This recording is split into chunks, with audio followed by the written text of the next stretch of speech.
Hello folks, this is the server with only gizmos, and in today's video we are going to take a look at the Nokia Asha 305. Now the Asha 305 is a dual SIM budget feature phone. So let us go ahead and quickly take a look at the front of the device. On the front you have the call speaker, and right below it you have a 3.0-inch screen, which is obviously a resistive screen. Let me just touch that and show it to you for confirmation with my nail. So as you can see, this is a resistive screen which has a resolution, or rather a lowly resolution, of 240 by 400 pixels, and it has a pixel density of about 155 pixels per inch. That again is not at all very impressive. Let's move on to the other sides of the device. Now taking a look at the left hand side of the device, you have got a slot for the SIM card, that is the additional or the second SIM, and then right next to it you have the micro SD card slot.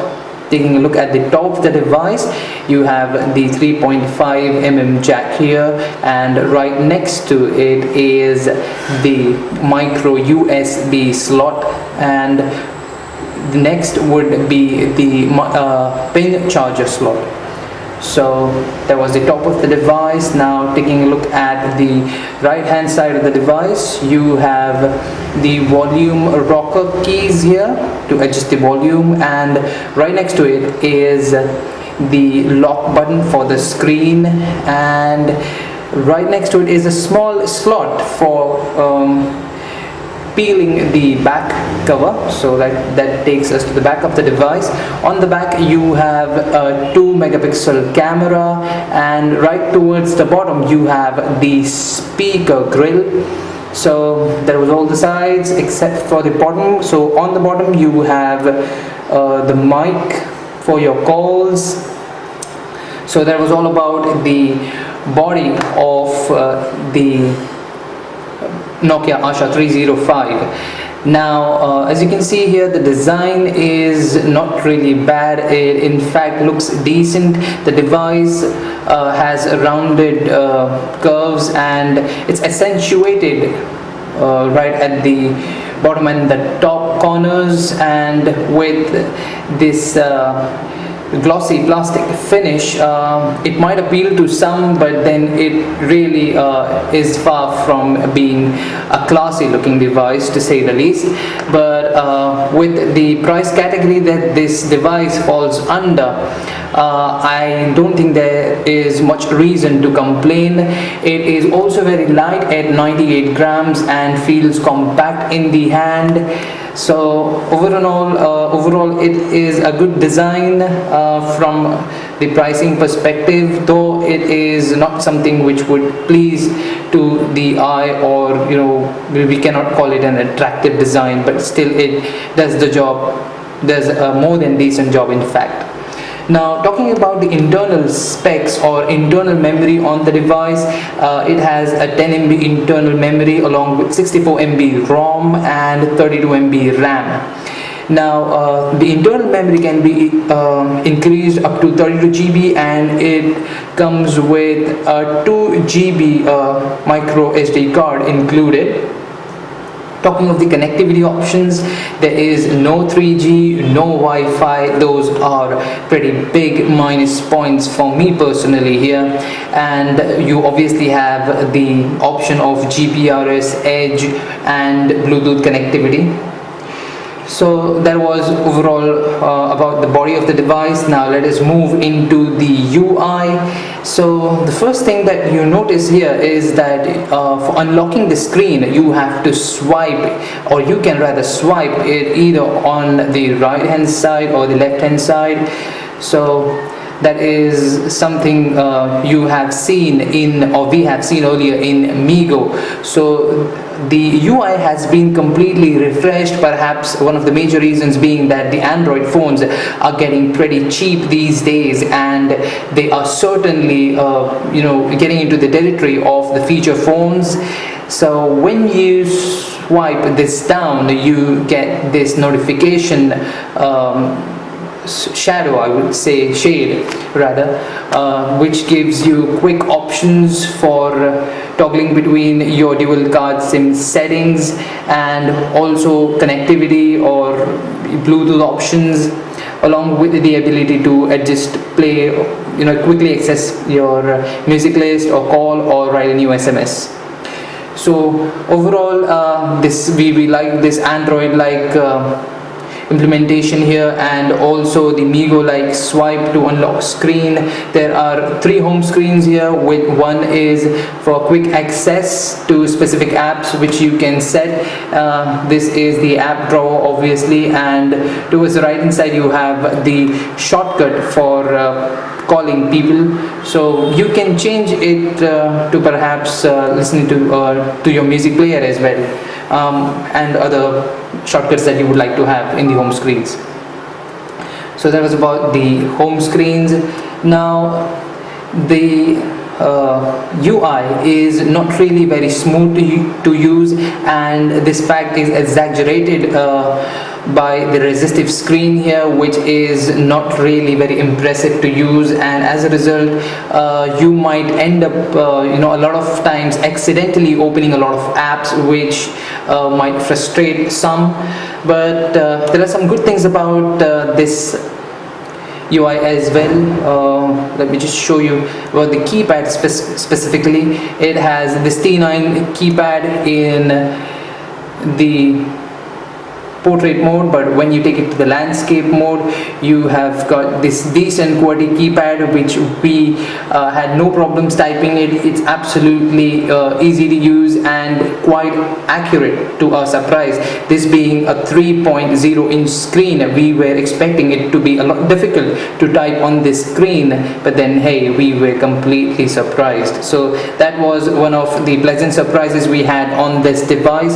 So we quite loved the keypad on this device, but then hey, the resistive screen completely destroys the whole UI experience, which had been rejigged and looks very promising. So now let us move on and talk about the dual SIM on this device. So this is a dual SIM standby device. That means that when one of your SIM numbers gets a call, the other one would actually go unavailable. So you cannot take 2 calls at the same time, so that is dual SIM standby. Now you have to insert a device in behind the battery inside. Only then would the device function. The second SIM here, which is hot swappable, only works once you have inserted a SIM behind the battery, which would be the primary SIM. So that was about the dual SIM. Now let us move on and talk about the camera on this device. Now with a 2 megapixel camera, we were certainly not expecting big things, but then for a 2 megapixel camera, this device is quite decent, has all the necessary options for the camera. So there are the basic options are also present. So clicking images, we found that the images were not really very detailed, but then they were decent enough for a 2 megapixel camera, and you could compare it with any feature phone which has a 2 megapixel camera, and it would give you at least the same or even better quality than those. Now talking about video shooting on this device, it has a very low QCIF resolution, and we would suggest to you that you better stay away from shooting videos, or rather avoid shooting videos from the Nokia Asha 305. It is absolutely bad, let's put it this way. Now talking about the multimedia on the device, you would obviously not enjoy watching videos or even photos on this screen, which has a very low resolution. Then talking about the audio, that is something we were pleasantly surprised with.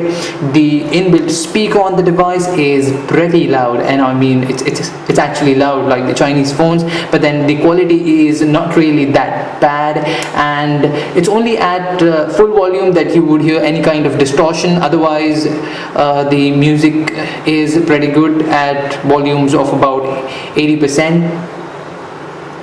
So let's take a quick look at the music player here. So let me just quickly play.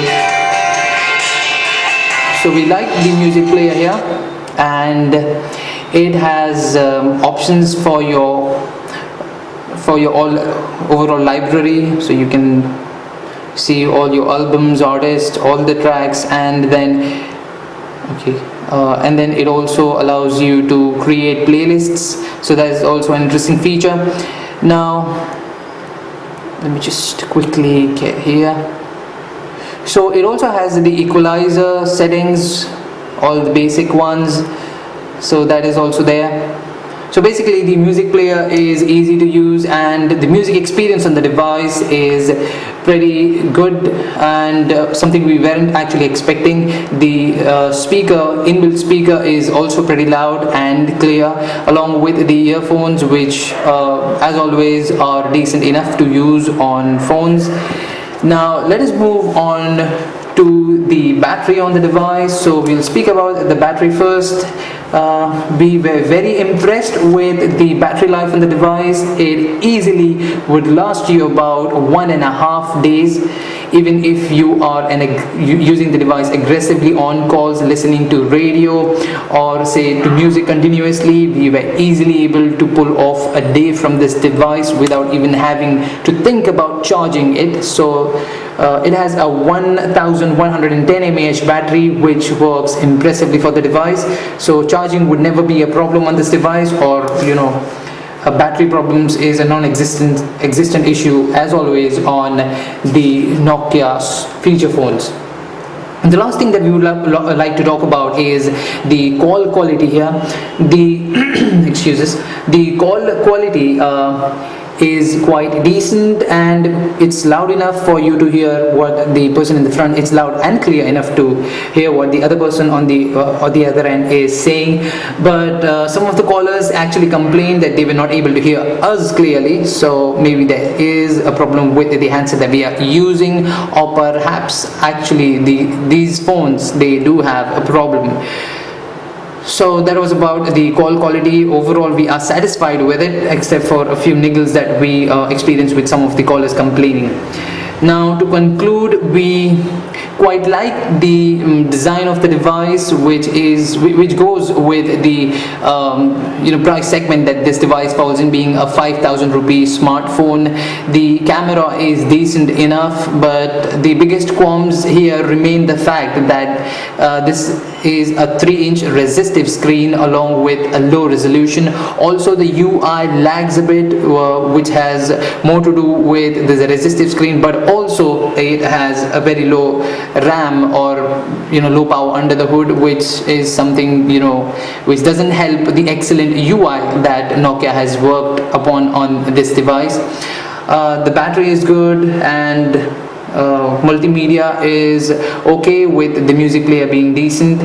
So talking about the device, or rather concluding on the device, we would say that unless you want a dual SIM device with the Nokia brand, this is the one you should go for, or else you can always go for the Nokia 311, which does not have a resistive but a capacitive screen and works really smooth, and something we would recommend, which is only 1,000 rupees higher. It's available for about 6,500 rupees in the market, and this being a 5,000 rupees feature phone, so that is the one you can perhaps look at, or even the Android smartphones are available in that range. So that's all about the Nokia Asha 305. This was Tasavvur with Only Gizmos. Thank you so much.